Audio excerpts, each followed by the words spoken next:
Hello friends. स्वागत है आप सभी का मेरे चैनल अभी एस्ट्रोलॉजी में। आज मैं बात करूंगा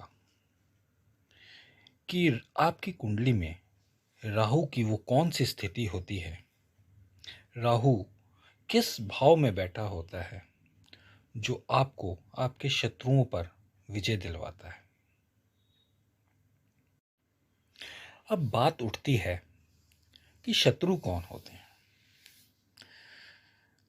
आज के ज़माने में शत्रु वो व्यक्ति होते हैं जो आपकी तरक्की से जलते हैं। वो कहीं भी हो सकते हैं। वो आपके कुलीग्स हो सकते हैं, आपके नौकरी जहाँ आप करते हैं वहाँ हो सकते हैं, आप आपके व्यापार में हो सकते हैं, आपके कंपटीटर हो सकते हैं, आपके घर में हो सकते हैं, आपके नाते रिश्तेदारों में हो सकते हैं, आपके पड़ोसियों में हो सकते हैं। तो आज के समय के अंदर शत्रु की परिभाषा यही है। वो शत्रु नहीं कि जो डंडा लेके एक दूसरे से लड़ाई कर रहे हैं, आपको मारने आ रहे हैं, आपको पीटने आ रहे हैं, तो वो शत्रु नहीं होते हैं। शत्रु होते हैं जो आपकी तरक्की को देखकर आपसे जलन भावना रखते हैं और वो आपका बुरा चाहते हैं। वो चाहते हैं कि आप समाज में उनसे नीचे रहें। तो यही शत्रु आपका कुछ बिगाड़ पाएंगे या नहीं बिगाड़ पाएंगे। कुंडली में बहुत से ग्रह शत्रुहंता योग बनाते हैं जिसमें शत्रुओं पर विजय प्राप्त करते हैं ग्रहों की कंडीशन के अकॉर्डिंग। उसी सीरीज के अंदर, उसी कंडीशन के अंदर आज मैं बात करूंगा कि राहु की प्लेसमेंट आपकी कुंडली में किस भाव में हो और किस राशि में हो कि शत्रु आपका कुछ ना बिगाड़ पाए। शत्रु आप पे कितनी भी नज़र लगाएं, आपके टुटके करें या आपको किसी ना आपके कार्यस्थल पर आपको किसी तरीके से परेशान करने की कोशिश करें, आपकी गलतियां निकालें, लेकिन राहु की यह कंडीशन आपको आसानी से अपने शत्रुओं पर विजय दिलवा देगी। वो आपका कितना भी बुरा करने की कोशिश कर ले, आपके लिए कितने भी गड्ढे क्यों ना खोद ले, आप उस गड्ढे में नहीं गिरेंगे और स्मूथली वहाँ से निकल जाएंगे। इसके लिए सबसे पहले आपको राहु की प्लेसमेंट अपनी कुंडली में देखनी होगी। राहु को देखना होगा कि राहु क्या केंद्र के चारों स्थानों में से किसी एक स्थान में बैठा है, यानी पहले भाव में जो लगन होता है, चौथे भाव में जो सुख भाव है, सातवें भाव यानी दाम्पत्य व्यवसाय का भाव, या 10वें भाव कर्म के भाव में। क्या इन चारों भावों में से किसी एक भाव में बैठा है? यदि इन चारों में से किसी एक भाव में नहीं बैठा है, तब आपको दूसरी कंडीशन देखनी है कि क्या राहु 5वें भाव या 9वें भाव यानी त्रिकोण के भाव में बैठा हुआ है। 5वें भाव ज्ञान विद्या का भाव और 9वां भाव भाग्य का भाव। क्या इन भावों में बैठा हुआ है? यदि यहाँ भी नहीं बैठा तो अंत में आपको देखना है कि क्या राहु 8वें भाव के अंदर विराजमान है। यदि पहले, चौथे, 7वें, 10वें या 5वें, 9वें या 8वें भाव में राहु विराजमान है आपकी कुंडली में, तो इसके बाद आपने दूसरी कंडीशन देखनी है कि राहु किस राशि में बैठा है। इसके लिए राहु या तो वृषभ राशि में 2 नंबर गिनती जो लिखी होती है, या मिथुन राशि में 3 नंबर गिनती जो लिखी होती है, या कन्या राशि में 6 नंबर गिनती जो लिखी होती है।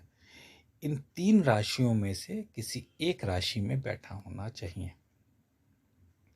यानी राहु आपका पहले भाव में 2 नंबर, 3 नंबर या 6 नंबर की गिनती लिखी होगी, बैठा हो। या चौथे भाव में 2 नंबर, 3 नंबर, 6 नंबर की गिनती लिखी हो तो बैठा हो। या 7वें भाव में 2 नंबर, 3 नंबर या 6 नंबर की गिनती लिखी हो, बैठा हो। या 10वें भाव में 2 नंबर, 3 नंबर या 6 नंबर की गिनती लिखी हो तो बैठा हो। या 5वें, 9वें, 8वें भाव के अंदर 2 नंबर, 3 नंबर या 6 नंबर की गिनती लिखी होगी, तो आप ये सोचिए कि सबसे पहले तो आपके शत्रुओं की संख्या अत्यधिक होगी, क्योंकि राहु आपके शत्रुओं पे आपको हावी कब बनाएगा, शत्रुहंता योग कब बनाएगा, जब आपके शत्रु होंगे। अगर शत्रु होंगे ही नहीं तो शत्रुहंता योग कहाँ से बनेगा। तो यदि केंद्र त्रिकोण या 8वें भाव के अंदर राहु विराजमान है 2 नंबर, 3 नंबर या 6 नंबर की राशि में, यानी वृषभ, मिथुन या कन्या राशि में से किसी एक राशि में, तो सब सर्वप्रथम जब बचपन से लेकर ही आपकी मृत्यु तक आपके शत्रु बनते रहेंगे। आपकी तरक्की होती रहेगी, आपके शत्रु बनते रहेंगे, चाहे वो पड़ोसी हों, चाहे नाते रिश्तेदार हों, चाहे घर परिवार के सदस्य हों, चाहे आपके नौकरी वाले के कार्यस्थल पे हों, चाहे आपके व्यवसाय में हों। आपके शत्रु जरूर बनेंगे। वो आपसे द्वेष भावना रखेंगे, आपको नीचा दिखाने की कोशिश करेंगे। और राहु की यही स्थिति उनको मुंह तोड़ जवाब देगी। वो आपके लिए जो गड्ढा खोदेंगे उसी में खुद गिरेंगे। राहु आपका नुकसान कतई नहीं होने देगा। ये 100% बिल्कुल सटीक जानकारी है जो बहुत सी कुंडलियों पे देखी गई है। तो यदि आपकी कुंडली में भी राहु महाराज केंद्र के भाव पहला, चौथा, 7वां, 10वां या त्रिकोण के भाव 5वां, 9वां या अष्टम भाव 8वें भाव में वृषभ राशि, मिथुन राशि या कन्या राशि यानी 2 नंबर, 3 नंबर, 6 नंबर की राशि में है, तो आपके अगर शत्रु हैं तो आप परेशान ना हो कि राहु की ये स्थिति आपके शत्रु बनाएगी ही बनाएगी। आप ये मत सोचिए कि यार मेरे मेरे ही क्यों शत्रु हैं, मेरे को देख के ही क्यों लोग जलते हैं, ये आप मत सोचिए। वो राहु की कंडीशन ही ऐसी है कि वो वहाँ बैठा है तो आपके शत्रु बनाएगा। क्यों? क्योंकि राहु यहाँ पे आपको तरक्की देगा, आपको ऊंचाइयों पे ले जाएगा, और जब आप ऊंचाई पे जाएंगे तो ऑटोमेटिकली आपके शत्रु बनने शुरू हो जाएंगे। आपसे नफरत करने वाले लोगों की संख्या दिन प्रतिदिन बढ़ती चली जाएगी। लेकिन राहु की यही कंडीशन आपको इन शत्रुओं पे हावी बनाएगी। आप दिन प्रतिदिन तरक्की करते जाएंगे और वो उतना ही आपसे जलते जाएंगे और आपका कुछ नहीं बिगाड़ पाएंगे। तो ये एक छोटी सी जानकारी मैंने आप लोगों को दी कि राहु महाराज जब कुंडली के इन विशेष भावों यानी केंद्र, त्रिकोण और अष्टम भाव से अपनी उच्च राशि या अपनी स्वराशि, जिसे वो अपनी स्वराशि मानते हैं, बुध की कन्या राशि को, उनकी अपनी रियल में कोई राशि नहीं है लेकिन उसको अपनी स्वराशि मानते हैं, तो अपनी उच्च राशि वृषभ या मिथुन या अपनी स्वराशि कन्या में विराजमान हो तो शत्रु की संख्या बनती है आपके जीवन के अंदर, और साथ ही राहु महाराज उन शत्रुओं का दमन करने के लिए आपको सपोर्ट करता चले जाता है। और आजीवन, ऐसा नहीं कि अपनी दशा में ही करेगा, उनकी दशा चल रही होगी तब तो शत्रु आपका बाल बाका नहीं कर पाएगा, और आजीवन आपके शत्रु आपसे मुंह की खाएंगे। तो ये छोटी सी जानकारी मैंने आप लोगों के साथ साझा की।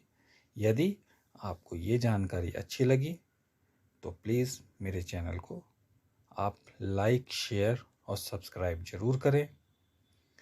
मिलते हैं अगले वीडियो में किसी नए टॉपिक के साथ। तब तक के लिए धन्यवाद।